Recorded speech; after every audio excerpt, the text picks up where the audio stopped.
Ես գիտեմ ինչի մասին, կարող եմ խոսել ինչի մասին, բայց շնորհակալ եմ։ Պարոն Պապիկյան, Ալեն Սիմոնյանը վերջերս ասել էր, որ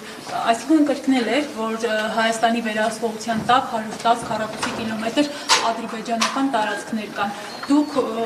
մասնագետները հետքուն էին, ասում էին նման բան չկա։ Դուք տեղեկություն ունեք ինչ տարածքների մասին։ Գիտեք, այդ հարցը եկեք թողնենք սահմանագծման, սահմանազատման հանձնաժողովին։ Հիմա խոսել մի բանի մասին, որը սահմանազատման ու սահմանագծման հանձնաժողովը պիտի աշխատի, կարծում եմ հիմա ազգային ժողովի նախագահը եթե թվերը հայտարարել, ուրեմն դրա համար ունի բավարար հիմքեր, շնորհակալ եմ։ Պարոն նախարար, 27 տարին լրացած եւ Հայաստանում չգտնվող տղաների հետ կապված ինչ առաջարկում, որովհետեւ այն նախորդ օրենքը կարծեք թե ժամկետը անցել է, հիմա իրանք չեն կարողանում վերադառնալ։ Եթե չեմ սխալվում, ազգային ժողովի падգամավորներից մեկի կողմից կա նախաձեռնություն, առաջիկայում առիթ կունենա դրան անդրադառնալ։ Հայկ Սարգսյանի նախագիծը նկատի ունեք, թե ուրիշ նախագիծ է։ Ես գիտեմ, որ Հայկ Սարգսյանը նման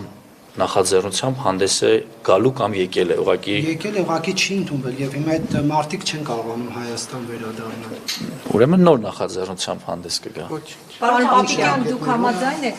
եթե վերջացրեցիք հարցը, դուք համաձայն եք Փաշինյանի այն հայտարարությանը, որ արդեն խաղաղություն է եւ մեզ ոչ թե մարտունակ բանակ է պետք, այլ պաշտպանունակ։ Հարգելիներս, նախ մարտունակությունն ու պաշտպանունակությունը դրանք եզրույթներ են, միմյանց չեն հակասում, պարզապես պաշտպանունակությունը արտացոլում է մեր երկրի սուվերեն տարածքը պաշտպանելը, ինչը շատ ավելի լավ ու ճիշտ տերմին է։ Պարոն Պապիկյան, դուք վտանգ չեք տեսնում, որ հնարավոր է սահմանազատման։ Բայց դուք երկրորդ հարցն եք տալի, ես երկրորդ հարցին չեմ պատասխանում։ Դուք ժողովրդավար չեք։ Ժողովրդավարությունը հիմա խոսքը պիտի տա ազատությանը։ Դուք խոսեցիք այս սուվերեն տարածքի մասին խոսեցիք, Հայաստանի սուվերեն տարածքը Ադրբեջանի տարածքից մի զգալի հատված Ադրբեջանի վերահսկողության տակ է անցել, ամենաշատ ինքնիշխանության պաշտպանությունից խոսող քաղաքացիական պայմանագրի իշխանության պայմաններում։ Օրինակ հետաքրքիր է, ռեալ հնարավորություն դուք տեսնում եք, որ ՔՊ-ի իշխանության օրոք Հայաստանի ինքնիշխանության սուվերեն տարածքները վերականգնվեն կամ նախկին ուրեմն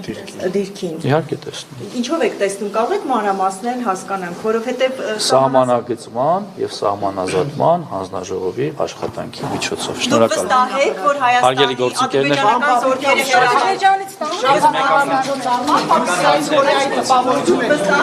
ադրբեջանական զորքերը հեռանալու Հայաստանի տարածքից, Փաշինյանի օրոք Հիսեն Կորյանյանն է, Նարեկ Պարոն Պապիկյան, շատ հատկաբանում չկարում Կորեայի կապավորությունը թողել, ինչպես կներկայացնում։ Շնորհակալություն։